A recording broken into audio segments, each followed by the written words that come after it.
প্রিয় বন্ধুরা, আসসালামু আলাইকুম। মজার একটি খাবার নিয়ে হাজির হলাম। আজ বানাবো কি বলুন তো?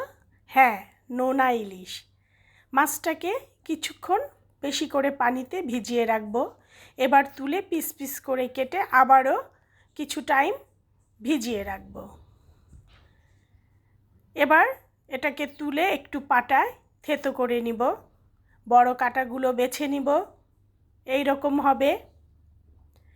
এবার প্যানে তেল দিয়ে একটু বেশি করে পেঁয়াজ দিব, মরিচের গুঁড়া দিব, হলুদ, ধনিয়া গুঁড়া আন্দাজ মতো, একটু জিরা রসুন বাটা, কিছু টমেটো দিয়ে মশলাটাকে কষাবো।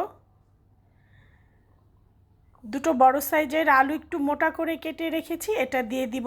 মটরশুঁটিটা দিব, ঢেকে দিব।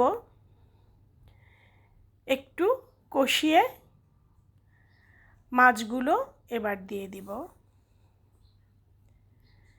একটু নেড়ে চেড়ে অল্প পরিমাণে পানি অ্যাড করব।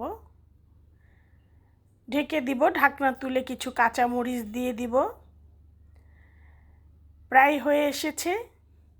এবার ধনেপাতা দিয়ে দমে দিয়ে দিব। এই রকম হলে নামিয়ে নিব। হয়ে গেল।